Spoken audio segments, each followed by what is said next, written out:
नमस्कार दोस्तों, आपका हमारे चैनल में स्वागत है। भाद्रपद मास के कृष्ण पक्ष की एकादशी को अजा एकादशी कहते हैं। कृष्ण जन्माष्टमी के ठीक बाद पड़ने वाले इस व्रत को कामिका या फिर अन्नदा एकादशी भी कहा जाता है। भगवान विष्णु को समर्पित एकादशी के इस व्रत में भगवान के उपेंद्र स्वरूप की पूजा की जाती है। साथ ही इस दिन रात में जागरण भी किया जाता है। मान्यता है कि अजा एकादशी का व्रत करने से समस्त समस्याएं दूर हो जाती है और सुख समृद्धि की प्राप्ति होती है। अजा का अर्थ है जिसका जन्म ना हो। प्रकृति अथवा आदि शक्ति के अर्थ में इसका प्रयोग होता है।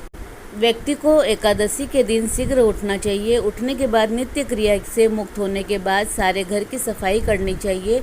इसके बाद तिल और मिट्टी के लेप का प्रयोग करते हुए कुसा से स्नान करना चाहिए। स्नान आदि कार्य करने के बाद भगवान श्री विष्णु जी की पूजा करनी चाहिए। भगवान श्री हरि का पूजन करने के लिए एक शुद्ध आसन पर धान्य रखने चाहिए। धान्यों के ऊपर कुंभ स्थापित किया जाता है।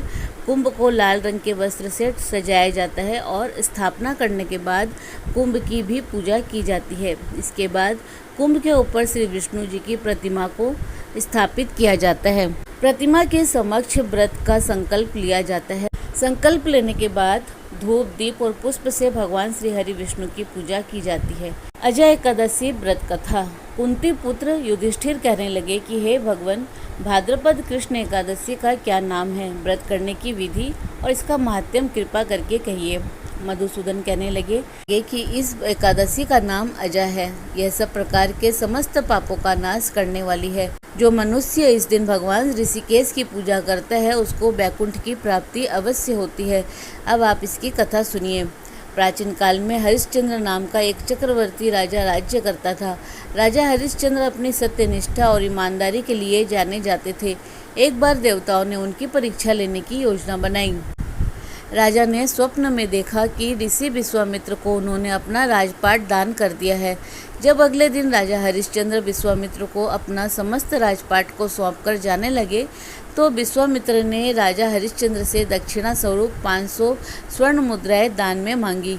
राजा ने उनसे कहा कि 500 क्या, आप जितनी से आए स्वर्ण मुद्राएं ले लीजिए। इस पर विश्वामित्र हंसने लगे और राजा को याद दिलाया कि राजपाट के साथ राज्य का कोष भी वे दान कर चुके हैं और दान की हुई वस्तु को दोबारा दान नहीं किया जाता। तब राजा ने अपनी पत्नी और पुत्र को बेचकर स्वर्ण मुद्राएं हासिल की, लेकिन वो भी 500 नहीं हो पाई। राजा हरिश्चंद्र ने खुद को भी बेच डाला और सोने की सभी मुद्राएं विश्वामित्र को दान में दे दी। राजा हरिश्चंद्र ने खुद को जहाँ बेचा था वह शमशान का चंडाल था।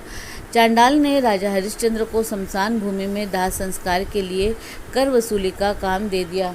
राजा चांडाल का दास बनकर सत्य को धारण करता हुआ मृतकों का वस्त्र ग्रहण करता रहा, मगर किसी प्रकार से सत्य से विचलित नहीं हुआ। कई बार राजा चिंता के समुद्र में डूबकर अपने मन में विचार करने लगता कि मैं कहाँ जाऊँ, क्या करूँ जिससे मेरा उद्धार हो। इस प्रकार राजा को कई वर्ष बीत गए। एक दिन राजा इसी चिंता में बैठा हुआ था कि गौतम ऋषि आ गए। राजा ने उन्हें देखकर प्रणाम किया और अपनी सारी दुख भरी कहानी कह सुनाई। यह बात सुनकर गौतम ऋषि कहने लगे कि राजन, तुम्हारे भाग्य से आज से 7 दिन बाद भाद्रपद कृष्ण पक्ष की अजा नाम की एकादशी आएगी। तुम विधि पूर्वक उसका व्रत करो। गौतम ऋषि ने कहा कि इस व्रत के पुण्य प्रभाव से तुम्हारे समस्त पाप नष्ट हो जाएंगे। इस प्रकार राजा से कहकर गौतम ऋषि उसी समय अंतर्ध्यान हो गए। राजा ने उनके कथनानुसार एकादशी आने पर विधि पूर्वक व्रत और जागरण किया। उस व्रत के प्रभाव से राजा के समस्त पाप नष्ट हो गए। स्वर्ग में बाजे बजने लगे और पुष्पों की वर्षा होने लगी। उसने अपने मृतक पुत्र को जीवित और अपनी पत्नी को वस्त्र और आभूषणों से युक्त देखा। व्रत के प्रभाव से राजा को पुनः राज्य मिल गया। अंत में वह अपने परिवार सहित स्वर्ग को चला गया। अजा एकादशी व्रत का महत्व। समस्त उपवासों में अजा एकादशी व्रत को रखने वाले व्यक्ति को अपने चित्त, इंद्रियों, आहार और व्यवहार पर संयम रखना होता है। अजा एकादशी व्रत का उपवास व्यक्ति को अर्थ काम से ऊपर उठकर मोक्ष और धर्म के मार्ग पर चलने की प्रेरणा देता है। यह व्रत प्राचीन समय से यथावत चला आ रहा है। इस व्रत का आधार पौराणिक, वैज्ञानिक और संतुलित जीवन है। इस उपवास के विषय में यह मान्यता है कि इस उपवास के फलस्वरूप मिलने वाले फल अश्वमेध यज्ञ, कठिन तपस्या, तीर्थों में स्नान दान आदि से मिलने वाले फलों से भी अधिक होते हैं। यह उपवास मन को निर्मल करता है, हृदय शुद्ध करता है और सद्मार्ग की ओर प्रेरित करता है। भगवान विष्णु का बीज मंत्र दम।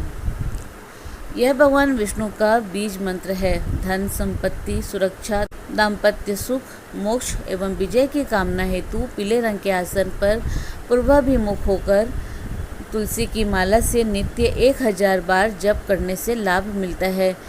इसके अतिरिक्त यथा सामर्थ्य ओम नमो भगवते वासुदेवाय मंत्र का जाप त्रिविध ताप से रक्षा करता है। तो दोस्तों, इसी प्रकार और भी रोचक जानकारी के लिए आप हमारे चैनल को लाइक शेयर व सब्सक्राइब करें। हमारे चैनल में विजिट करने के लिए धन्यवाद।